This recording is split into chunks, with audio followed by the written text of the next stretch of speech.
América Latina tiene los índices de violencia de género más altos a nivel mundial, con Brasil, México, Argentina, Perú, El Salvador y Bolivia representando 81% de los casos globales.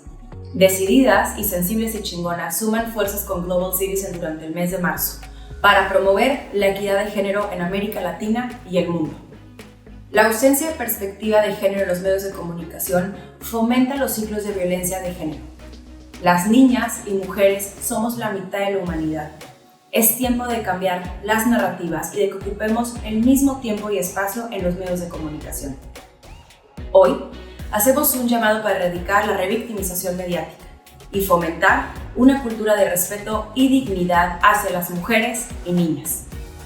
Te invitamos a exigir a los medios de comunicación en América Latina a incluir editoras de género para asegurarnos de que los contenidos dejen de promover estereotipos de género y analicen las razones estructurales de la violencia de género. La Silla Rota, El País, Clarín y Folha de Sao Paulo ya lo hacen. ¿Quién sigue? Baja el app de Global Citizen o entra al link en la descripción del video y toma acción ya.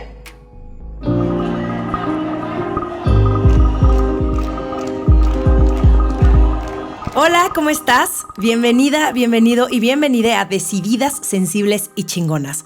Olga Segura, Bárbara Redondo y yo decidimos sumar fuerzas y crear una serie de mesas redondas durante marzo como parte del 8M. Hoy estoy con un grupo de mujeres que forman parte de la nueva generación de periodistas y líderes de opinión. Caro H. Solís, periodista creadora de Yo Qué Voy a Saber y host de Sin Esdrújulas. Pamela Cerdeira, periodista cofundadora de Opinión 51. Laura Manso, periodista y co-host de La Burra Arisca, y Sara Cantú, abogada y cofundadora de La Sobremesa. Y bueno, arranquemos. 40% de los medios nativos digitales en América Latina son fundados o dirigidos por mujeres de acuerdo a Sembra Media. Según el proyecto de Monitoreo Global de Medios en 2020, la participación de mujeres como sujetos noticiosos tuvo solamente 26% como promedio, bajando 3 puntos en comparación con 2015. Y cada vez es más común escuchar términos como periodismo feminista o periodismo con perspectiva de género, aunque en México aún nos queda muchísimo trabajo que hacer, considerando que ocupamos los índices más altos de violencia de género y violencia contra los y las periodistas. Bienvenidas a este panel. Quiero empezar preguntando, en su experiencia en una cultura tradicionalmente machista y patriarcal, y en un país donde hay 10 feminicidios diarios, brevemente, ¿qué creen que tiene que cambiar? Pues Romina, creo que nos hace falta ser todavía más críticos. Hay una frase de Churchill que me gusta a mí muchísimo. Él decía que la crítica tiene la misma función que el dolor en el cuerpo humano. Sirve para llamar la atención sobre un mal estado de las cosas. Y creo que esa es la función del periodismo. Y para que los periodistas y las mujeres periodistas puedan hacer su trabajo, es necesario que si no tienen el apoyo del gobierno, tengan por lo menos el apoyo de la ciudadanía. Y en La Sobremesa compartí con mi hermana una investigación que se me hizo muy interesante, donde unas investigadoras que se llaman Erika Chenoweth y María Estefan. Y ellas publicaron en un libro que se llama Why Civil Resistance Works, lo que llaman la regla del 3.5. Y dicen en su investigación que basta con que el 3.5% de la población participe activamente en la protesta pacífica para asegurar un cambio político serio y sobre todo duradero. Entonces, 3.5%, si te pones a pensar, no es nada.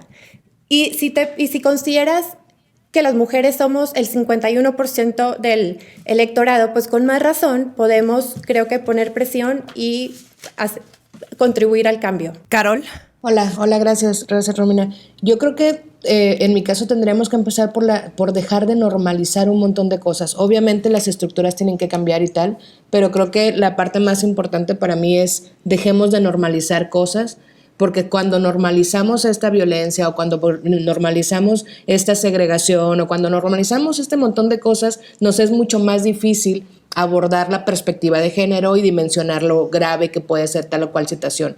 Es como, y las mujeres también hemos normalizado cosas. Yo siempre platicaba, yo empecé en deportes, en periodismo deportivo. Hace 20 años, obviamente, era un espacio mucho más machista de lo que es ahora, y cómo se me ocurrió irrumpir en sus espacios en donde ellos ven el fútbol. Pero era tan normal tantas cosas que me sucedieron que cuando me preguntaban, ¿y fuiste víctima de violencia o de machismo o de misoginia?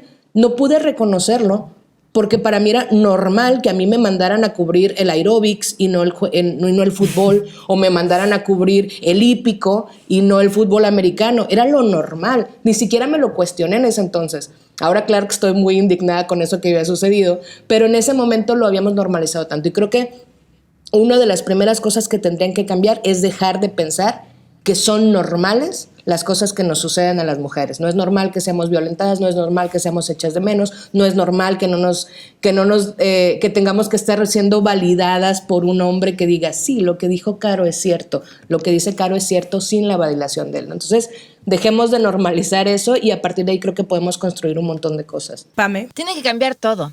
Los medios de comunicación solo somos un reflejo de lo que pasa en la sociedad. Es decir, nuestra falta de representación en puestos directivos es un reflejo de lo que pasa en la sociedad. La falta de representación como sujetos de la noticia es lo que falta en la sociedad. Ahora, sí, necesitamos más mujeres dirigiendo medios de comunicación, pero necesitamos mayor capacitación a hombres y mujeres, y especialmente a las mujeres en esos puestos de decisión. ¿Cómo conseguimos que haya más mujeres representadas como sujeto de las noticias? Que las mujeres que van a hacer entrevistas, a la hora que busquen expertos, busquen expertas y les den prioridad a las expertas para encontrarlos. ¿Qué necesitamos para que haya más expertas? Porque las están, pues también capacitarnos en cómo ponernos allá afuera con más fuerza, es decir, hablar mejor de nuestro trabajo, hacer un trabajo de relaciones públicas bien importante. ¿Y qué necesitamos para que eso suceda? Un mejor sistema de cuidados, porque es decir, ya tienes a las expertas, ahí están, ok, ya sabemos que ahí están, ya las podemos ubicar, pero ¿qué crees?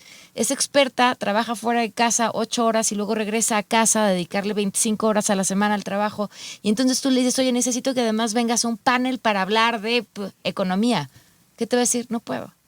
Porque regreso a casa y tengo que cuidar a mi hijo, regreso a casa y tengo que hacer esto. Entonces, mientras no logremos esas cosas, es decir, mayor capacitación a quienes estamos en los medios, más mujeres en los puestos de toma de decisión en los medios de comunicación, mayor exposición del trabajo que estamos haciendo en todas las áreas, pero también más tiempo para poderlo exponer y que podamos liberar o hacer que esos trabajos de cuidado pues también los compartamos con nuestras parejas, difícilmente vamos a lograr lo que queremos. Es un maldito sistema mal hecho.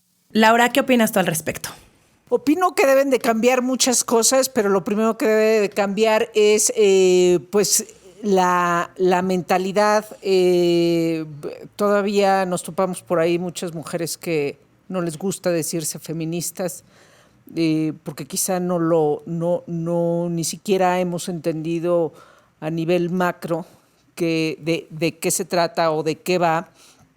Hay muchos, en cuestión de medios, bueno, no solo mujeres, evidentemente hombres y mujeres tenemos que entender de qué va el feminismo, de qué va la perspectiva de género. Perspectiva de género es empezar a pensar todo y empezar a mirar todo con unos lentes distintos a lo que lo hemos hecho durante años en el patriarcado, donde el hombre es superior a la mujer.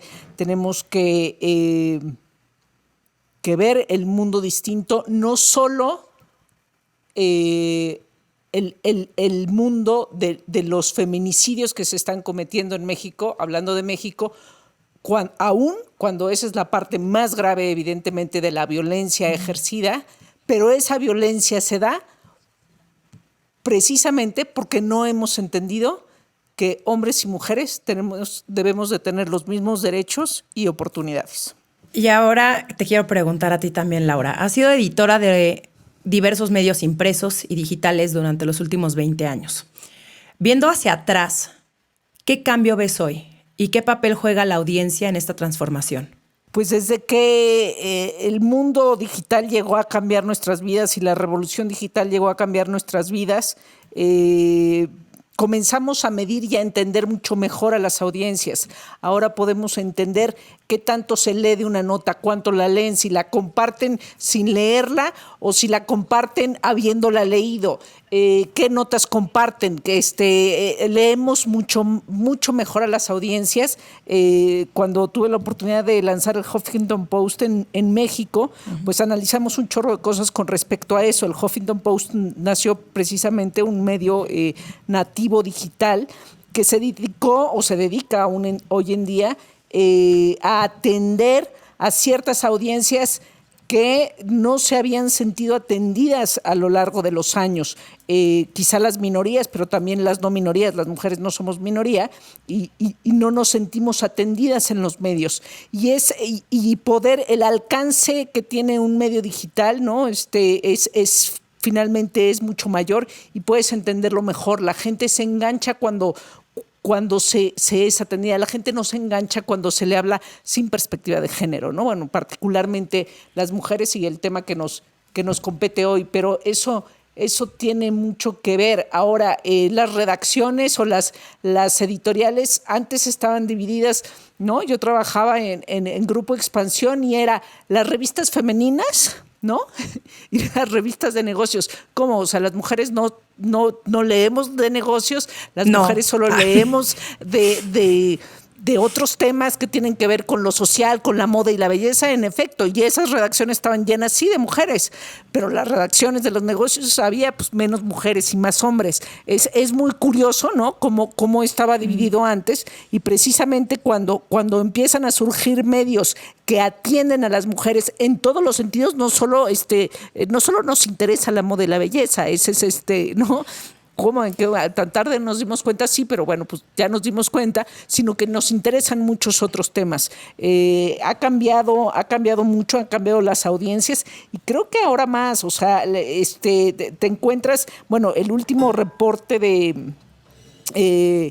que hace Reuters cada año, pues todavía muchas audiencias de nicho o las minorías no se sienten atendidas. Las mujeres todavía no nos sentimos atendidas en realidad en general por la prensa, por los medios de comunicación. Entonces todavía falta mucho esfuerzo por hacer desde el hacer periodismo, ¿no? Eso creo que es importante, pero ya saben que pueden, o sea, el mundo digital también te abre un mundo de posibilidades, y entonces las jóvenes, ¿no? Que hoy en día el feminismo es parte de sus pláticas cotidianas, pues van y rechazan tajantemente medios que no les parecen y hasta hacen sus propios medios, ¿no? Entonces, pues es interesante ver cómo está cambiando todo.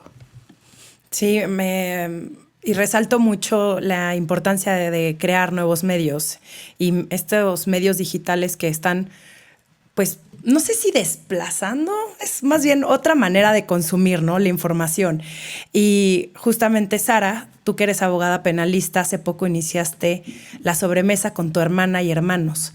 Y ninguna de ustedes tiene experiencia en medios o contenidos. Entonces, ¿de dónde les nace esta necesidad de comunicar y levantar la voz? No, Romina, nada. O sea, yo soy abogada, Ana Paula, mi hermana, con la que hago las sobremesas, economista. O sea que entre las dos tenemos cero experiencia en medios o contenidos. Y ha sido muy nuevo para nosotras, pero o sea, teníamos algo que decir y sí tenemos mucha experiencia del otro lado, consumiendo noticias. Entonces, la sobremesa nace precisamente de esto, o sea, de las sobremesas en nuestra casa, creciendo, que toda la vida estuvimos discutiendo temas de actualidad y pues eso de que en la mesa no se habla de religión y política no aplicaba en nuestra casa, ¿no? Entonces, justamente un día en una sobremesa en casa de mis papás, mis hermanos y yo decíamos, qué increíble sería que esto que estamos haciendo se replicara en todas las casas en México, o sea, que existiera esta discusión y este intercambio de ideas. Y al final por eso se llama la sobremesa, porque literal estamos compartiendo nuestra mesa con la esperanza de iniciar una conversación. Entonces yo creo que una de las principales razones por la que decidimos empezar esto es porque sentíamos que había muchos temas que no estaban recibiendo el análisis de profundidad o la atención o la difusión que merecían. Y para darte un poco de contexto, me voy a ir atrás para explicarte cuándo empieza justamente, porque tiene mucho que ver. Ana Paula y yo empezamos la sobremesa en marzo de 2021, que coincide justamente cuando los colegios en México llevaban un año cerrados. Y fue una época súper complicada para las dos. Las mujeres éramos mamás y maestras a la vez. Las dos tenemos niños en edad preescolar, que es todavía más difícil porque tienes que estar pegada a ellos. Y nos tocó vivir cómo las mujeres teníamos que escoger. O te conectabas a la reunión de trabajo o te conectabas a la clase de Zoom del niño, pero no podías hacer las dos cosas al mismo tiempo.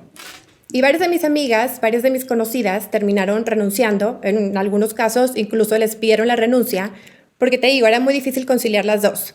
Y aunque claramente no tiene que ser necesariamente la mamá la que se encarga de la educación de los niños en una situación extrema como esta, pues la realidad es que, como sabes, hay una brecha salarial súper grande. Entonces, si uno de los dos se tenía que sacrificar su carrera, su ingreso, pues iba a ser quien ganaba menos, que pues suele ser la mujer. Entonces, Ana Paula y a mí nos toca vivir esto, nos toca ver esto y refuerza nuestra necesidad de alzar la voz y generar una discusión en torno a temas como este, que de hecho es de los primeros que sacamos en la sobremesa, que sentíamos que sí era noticia, pero que no se estaba analizando o discutiendo lo suficiente el impacto que estaba teniendo. O sea, queríamos irnos como a un análisis más profundo. Y en este caso, por ejemplo, el impacto que el cierre de las escuelas estaba teniendo en los niños, en la participación de las mujeres en el mercado laboral, en la salud mental, etc. Entonces, de ahí nace, o sea, nos toca vivir esto y dijimos, a ver, sí es noticia, pero tienen que saber lo que está pasando con esto y siento que nadie más lo está explicando así. Entonces, por eso, quisimos alzar la voz y contribuir a esta conversación y que ojalá la conversación se convierta en acción. Que eso creo que es lo más importante, ¿no? Porque si no nada más se queda en, bueno, ya informamos, ya hicimos nuestra chamba, es no, ¿cuál es el call to action? Y que creo que eso es algo que Opinión 51 está haciendo muy bien, ¿no? Pame, vamos a hablar de retos, porque en septiembre del año pasado diste a conocer Opinión 51, del cual yo también soy parte, ¿no? Y que confundaste con Sandra Romandía y Stephanie Lewis. Entonces, me gustaría que me platicaras cuál fue tu principal motivación para abrir un medio independiente y cuál crees que ha sido el principal reto para erradicar la violencia de género desde los medios. Y Laura también escribe en Opinión 51. Sí. Mira, era, si no me equivoco, en las fechas principios de marzo y una publicación de Ibabel Arroyo que hizo, tras hacernos a varias una encuesta sobre cómo estábamos, quienes estábamos escribiendo en medios, columnas de opinión. Entonces da a conocer los resultados de esta encuesta y se encuentra que hay en México 50 mujeres escribiendo opinión y 500 hombres. Y además que estas 50 mujeres, no sé si son 2/3 partes o 1/3, no sé, yo creo que más bien 2/3 partes, no estábamos cobrando para los medios para los que escribíamos. Pero todas nos sentíamos agradecidas de poder hacer nuestro trabajo en plena libertad. Que eso, a ver, es un fenómeno de los medios de comunicación en general, pero es más visible y todavía mayor con las mujeres, ¿no? Por obvias razones. Y entonces yo le platicaba, si algo está mal, porque yo escribo para un medio, no cobro para ese medio, pero cuando yo lo pongo en Twitter y alguien le da clic, eso tiene una monetización, por muy pequeña que sea, pero eso sí se está monetizando y yo no lo estoy monetizando y el medio sí.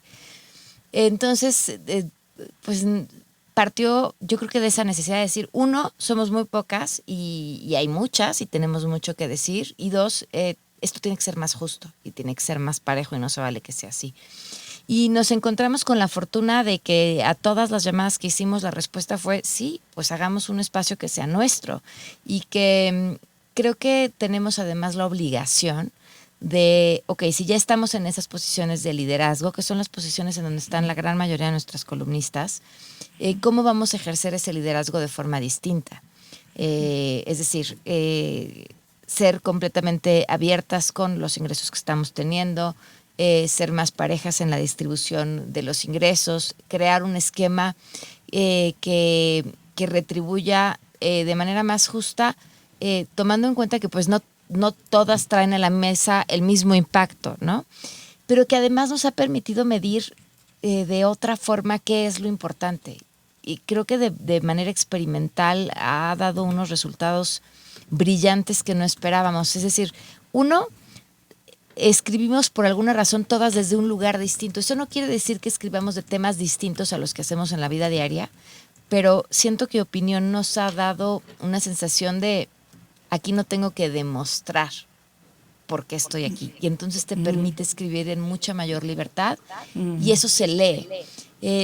Y también, y lo podemos observar en los números, cuando las columnistas escriben desde un lugar mucho más personal, aunque estén escribiendo política, aunque estén escribiendo economía, aunque estén escribiendo, el resultado es mucho mayor y mucho mejor. Entonces, y hemos podido medir también algo que a mí me parece súper interesante, como la ética es un buen negocio. Cuando tú sales y haces un pronunciamiento sobre un tema, porque es en lo que crees y porque es lo que ves que es lo correcto, más allá de que sea o no una decisión de negocios, es lo correcto, el público también termina redituándolo y volteándote a ver. Entonces, es la oportunidad para que las mujeres demostremos que hay otras formas de hacer las cosas, que esas formas pueden ser mejores para todas las personas que estamos involucradas y que eso sirva de lección y ojalá tenga una manera de impactar a todos los medios que ya están o a los medios nuevos que nazcan. No sé si te contesté tus preguntas, pero me emocioné con la respuesta. A mí me emociona más ser parte de Opinión 51 y de ver a todas estas mujeres escribiendo en un mismo lugar de diversos temas, porque eso es creo que lo que somos, ¿no? Que no solamente somos una cosa o la otra, sino que somos este panorama gigante de opiniones. Ahora, Caro, tus contenidos nos invitan a cuestionar más allá de la noticia. ¿Dónde está la falla de los medios tradicionales y qué futuro visualizas para los medios? Yo sí, coincido, me emocionó también lo de Pamela porque ciertamente proyecta muchas cosas que todas las que hemos trabajado en medios o que trabajamos en medios hemos vivido. Esta parte de demostrar, siempre sentimos que tenemos que demostrar un montón de cosas más para ganarnos un espacio, ¿no? Yo recuerdo, y lo platicaba recientemente, la primera vez que me dieron una oficina en un periódico le tomé foto. ¿Por qué? Porque me dio mucha emoción, porque me lo había ganado, pero yo tenía chingándole 15 años más que cualquier otro. Me lo había ganado hace 10, pero cuando me la dieron fue como, aquí mi logro. Ahora, claro que no podría importarme menos, pero en ese momento es como esta cosa que tenemos tan interiorizada que yo tengo que demostrar más, ¿no? Y la parte de las historias también justo va ligado a la pregunta que me haces. En lo que yo trato de hacer con mis editoriales es justamente irnos a esta reflexión, a cómo me afecta a mí.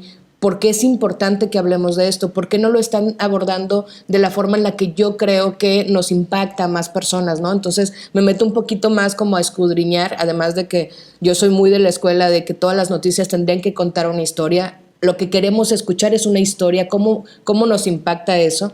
Me resonó mucho porque esta parte de las historias, cuando vienen con esta carga auténtica, venden.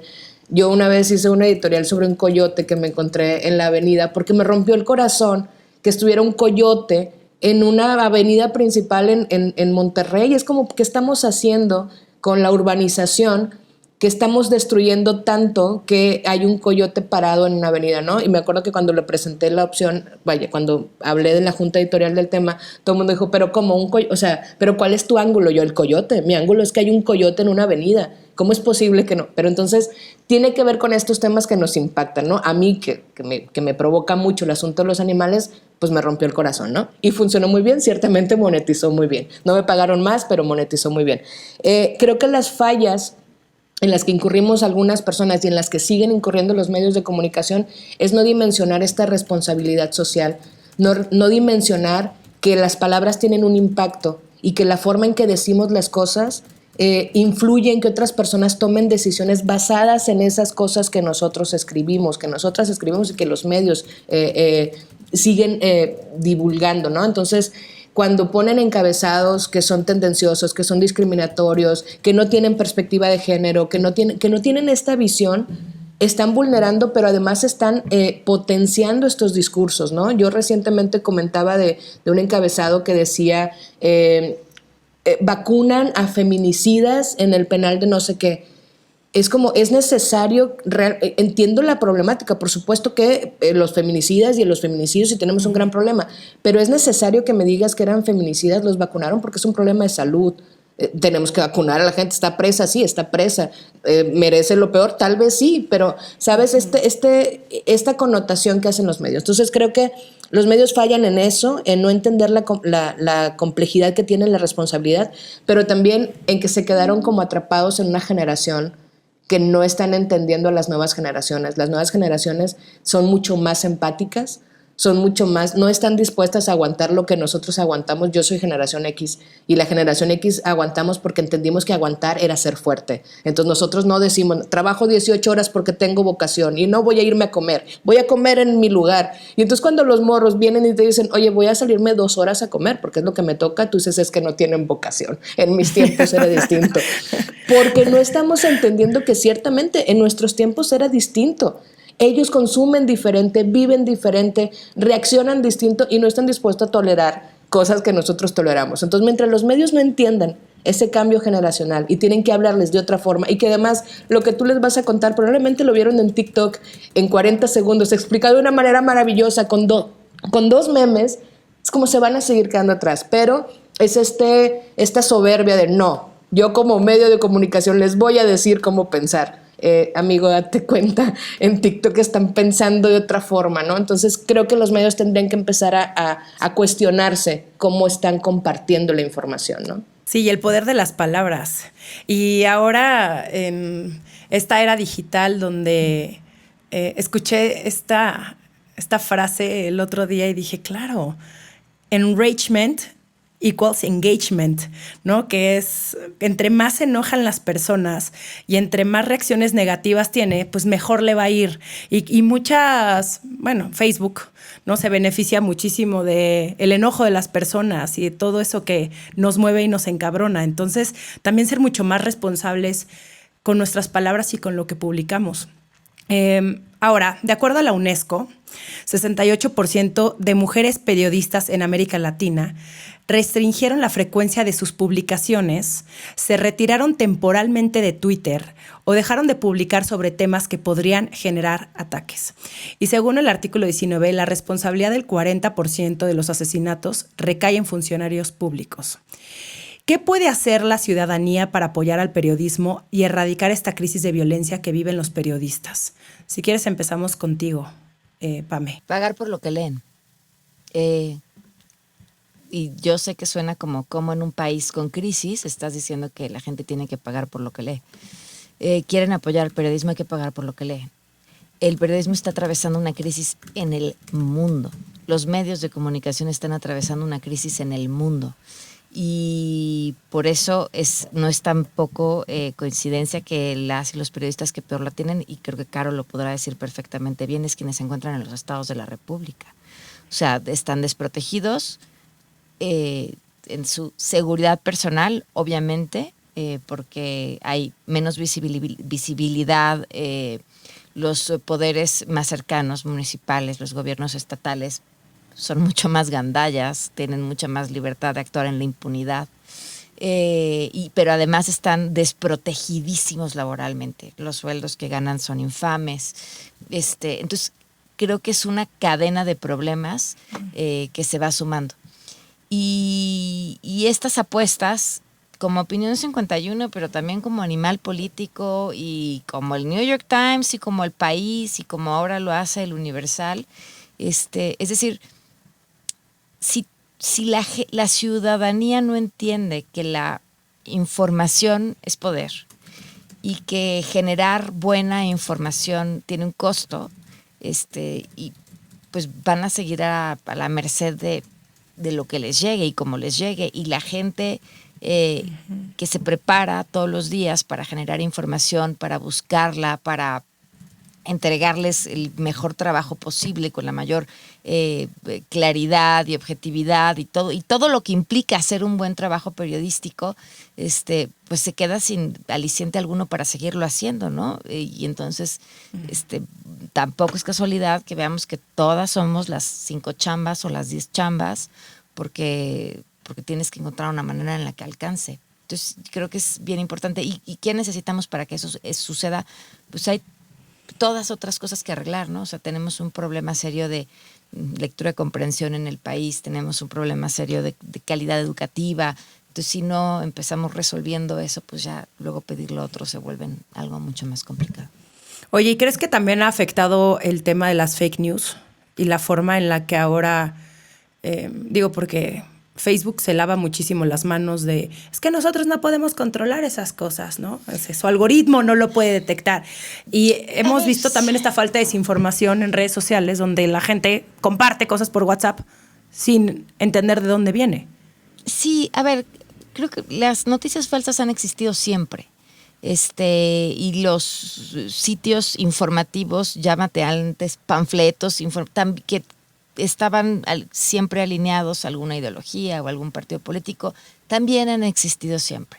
El problema es que ahora es más, ¿no? O le dedicamos más tiempo a esa información y lo que no ha mejorado es nuestra capacidad para discernir quién me dice qué y por qué. Exacto. Y a través de eso saber si esto que me están diciendo es cierto o no es cierto.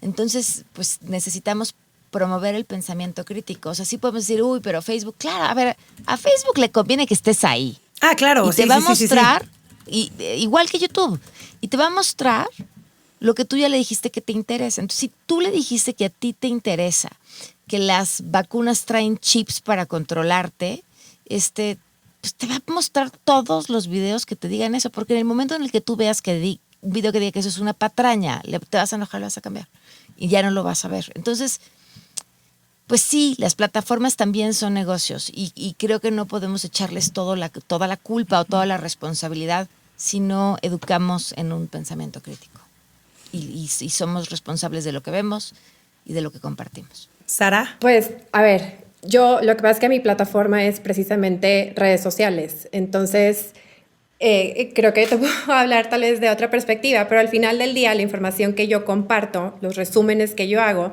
pues los saco de medios de comunicación convencionales, ¿no? Entonces, creo que primero que nada nosotros como ciudadanos tenemos que reconocer y creo que esto nos falta muchas veces, el papel que juega el periodismo en la democracia y por qué es tan importante, justamente por ese motivo, proteger a los periodistas. Entonces, si nos vamos a los escándalos más grandes que ha habido en los últimos años en México, llámese Casa Blanca o Casa Gris, fueron descubiertos o expuestos pues, no por las autoridades, fue por periodismo de investigación. Y entonces el periodismo es un contrapeso al poder esencial en cualquier democracia. Y justamente, a mí me encanta, uno de mis medios favoritos es el Washington Post. Y el lema del Washington Post es precisamente la democracia muere en la oscuridad. Entonces, pues ahí donde la autoridad no quiere o no le conviene investigar, siempre está un periodista listo para sacar eso a la luz, ¿no? Muchas veces, desgraciadamente, que en el caso de México, a costa de su propia vida. Entonces, exigir que se proteja a los periodistas es exigir que se proteja a la democracia. Y nosotros como ciudadanos creo que solo hay tanto que podamos hacer porque al final esa protección pues, le corresponde al Estado y le corresponde al gobierno y nosotros lo que podemos hacer es pues, ejercer presión para eso. Pero lo primero también es darnos cuenta el enorme poder que tenemos. Y el papel que juegan los periodistas y los medios de comunicación es en empoderar a la ciudadanía porque son los que nos informan. Entonces, ese poder radica en la información y qué hacemos con esa información. Eso creo yo. Pero sí creo también que las redes sociales tienen un poder muy importante porque se han ido convirtiendo en un espacio y una herramienta cívica para que la ciudadanía se empodere y tome conciencia sobre todo del enorme poder y capacidad de influencia que tiene ya en la toma de decisiones. Y como te decía, al final mi plataforma es redes sociales, entonces yo como que lo tengo muy presente. Entonces, pues mira, me preguntabas al principio cuál fue la razón por la que decidimos hacer la sobremesa. Creo que una de las principales razones fue precisamente eso. Porque pensamos que el primer paso para lograr un cambio es precisamente identificar que hay un problema. Y ese problema nos tiene que generar suficiente indignación como para movilizarnos. Y creo que esa es la palabra clave, o sea, movilizarnos. Y hemos visto en el mundo con Me Too, por ejemplo, o incluso en México, el poder que tiene esa movilización, el activismo digital. Entonces, es imposible indignarte o movilizarte por lo que no te enteras. Y de ahí la importancia de los medios de comunicación, porque son, como decía, te dan la información y eso es clave para lograr cualquier cambio.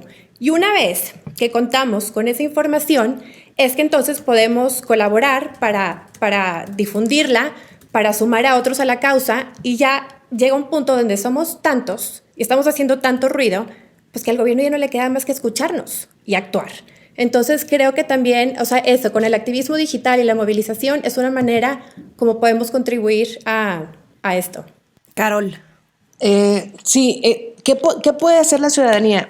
Yo creo que es bien importante tener claro lo que dijo Pamela, de que si quieren, y lo voy a decir así, es como exiges independencia periodística y exiges una libertad de expresión y una ética inquebrantable de un periodista, pero no estás dispuesto a pagar por una noticia o por un medio que te va a dar eso, por un medio digital sobre todo, porque es como si sabes que a mí me paga un periódico que tiene intereses y que tiene un dueño que tiene otras empresas y que entonces a veces, aunque yo quiera decir la verdad, sobre todo la gente, los periodistas que todavía están en un periódico tradicional, ¿no? O en un medio tradicional, hay intereses, ¿por qué? Porque son una empresa y en la empresa te dicen, le pones esto y se acabó, ¿no? Entonces, claro que existe una ética periodística y claro que es importante que la hagamos, pero tiene un costo, ¿no? Y el chiste es que la ciudadanía también reconozca que ese costo hay que pagarlo y que se llama suscripción, ¿no? Suscríbete, págalo y entonces exígeles que sean libres y soberanos en sus declaraciones. La otra parte es no promover estos discursos que estigmatizan el periodismo. Yo sé que el periodismo enfrenta en general una crisis, porque sí, por muchos años, creo que ya menos, pero por algo se le dice el cuarto poder. Las cosas que se dicen en los periódicos o en los medios de comunicación, como decía hace rato, tienen un poder, impactan en las decisiones de los demás. Y también hubo abusos en el periodismo justamente porque eran parte de una empresa en donde la empresa tenía ciertos intereses, ¿no? Entonces entiendo que hay una parte de la ciudadanía que está inconforme y que duda de muchos periodismos, y lo digo así en plural porque es como, por supuesto, entiendo que dudes de si tal o cual periodista te dice cosas, y es como es que tiene intereses, híjole, pues sí, probablemente sí los tenga. Entonces, pero aún así, el repetir los discursos que estigmatizan la profesión como tal, pues también ahí es responsabilidad de la sociedad dejar de hacerlo. Nosotros, yo particularmente, siempre lo he dicho, ahora estoy en un periodismo de privilegio, estoy aquí grabo, estoy a todo dar, ciertamente hay riesgos, pero para entrar a mi casa necesitas un QR, o sea, hay una cosa fifí en mi alrededor, que me la gané ciertamente, pero que no es el mismo periodismo que ejercen los periodistas que están en Veracruz, que están en Guanajuato, que están de a pie. Yo ya reporté, ya conté baches, ya no lo estoy sufriendo, pero hay quienes siguen allá en la calle. Y el hecho de que sigan en la calle y el discurso de estigmatizar el periodismo total y digan, es que son unos chayoteros, es que son unos vendidos, es que no... oye, ¿sabes que eso influye en la decisión de alguien más que va a estar enojado un día y que cuando llegue el reportero va a querer aventarle una piedra? Además de que tiene que enfrentarse al narco y además de que tiene que enfrentarse al gobierno y además de que tiene que enfrentarse a todo lo demás. Entonces, como que dimensionar que sí, no somos unos próceres ni mártires de la información, pero hay periodismo que se hace mucho más a ras del piso y que esos periodistas se la parten por nada, por pura maldita vocación. O sea, están en la calle cubriendo la policíaca para informarte de algo y le pagan 500 pesos.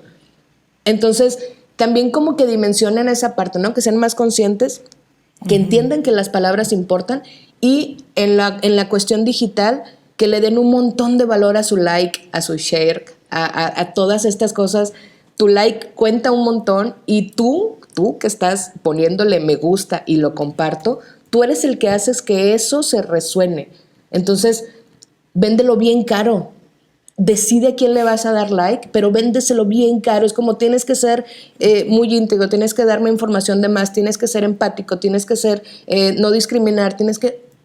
Cóbrenle ese like a su medio de confianza, cóbrenselo bien caro y exíjales a ese medio. Y a los que son independientes, pues paguen su suscripción para que les puedan exigir su like, ¿no? Entonces, creo que esa parte los hace corresponsables. Seamos corresponsables. Nadie puede resolver el problema de un solo lado. Hay que ser dos, ¿no?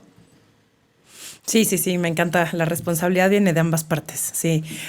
Laura. Híjole, pues es que la verdad, no sé, es un tema que además conversamos mucho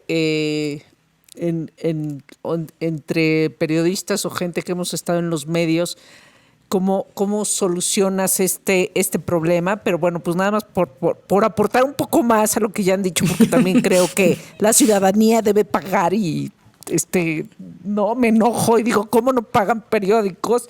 ¿Cómo no pagan suscripciones si quieren información de verdad? El asunto es que en México tenemos un problema grave, ¿no?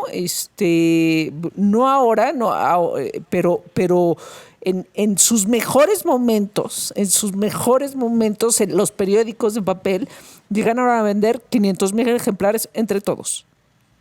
Entre todos los periódicos, no los periódicos amarillistas o de historias así macabras, no, los periódicos serios. 500,000 ejemplares al día. En Estados Unidos, claro, es diferente la población, es diferente el mercado, pero por tener una referencia, 60 millones. 60 millones de periódicos. Entonces, el problema es que aquí, esa gente que iba y pagaba su ejemplar, ¿no? Iba y compraba su periódico, estaba suscrito y le llegaba a su casa, pues es que son muy pocos los que realmente tienen esa conciencia. Yo normalmente hago esa pregunta de, ¿y tú a cuántos periódicos estás suscrito? ¿No? Claro, implica pues un café todas las mañanas, lo que tú quieras, pero no hay otra solución, porque ¿qué gobierno va a financiar medios independientes como la BBC o algo así? Está muy difícil que sean realmente independientes. Si los que ahora están, que son Claro. Medios con dueños privados, se azotan entre y se pelean los millones que reparte el gobierno para publicidad. Es muy complicado que exista realmente un medio independiente por parte del gobierno, aunque debería de existir, ¿no?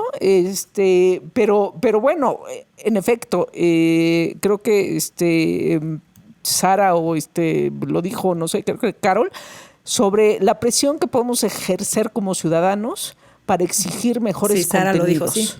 sí. ¿No? Sí. Para Bueno, sí, Carol exigir también, sí. Ajá, de alguna manera, ¿no? Para exigir mejores contenidos. Pero la conciencia también, ¿no? O sea, el poder de la ciudadanía creo que nos damos cuenta del que tenemos. Pero también para exigir contenidos, para exigir, pues, ¿cuánto pagas por consumir noticias? O sea, la gente no paga nada, ¿no? La gente con que lean el tuit ahí se quedaron. Y eso no es información y eso no es formarte un criterio. Para formarte un criterio de opinión de lo que pasa en tu país, y que en el momento en que entendamos que como ciudadanía tenemos mucho más poder del que realmente ejercemos, pues que quizá nos empiece a caer el 20 de que está bien pagar porque se haga mejor periodismo, ¿no? en nuestro país. Muchísimas gracias. Me quedo con un montón de aprendizaje y con unas conclusiones que siento que les van a servir muchísimo a las personas que nos están viendo y nos están escuchando, pero me quedo con lo siguiente. Cuando las historias vienen de una parte auténtica, conectan con las demás personas. La ciudadanía debe de entender que la información es poder y que eso cuesta. Dejar de pensar que son normales las cosas que nos suceden a las mujeres, que debemos de promover el pensamiento crítico y la importancia de movilizarnos a través de los medios de comunicación y el activismo digital. Les quiero agradecer a las 4 por haber estado aquí hoy conmigo. Les mando un abrazo gigante y gracias por ser parte de esta Roundtable. Gracias, Romina.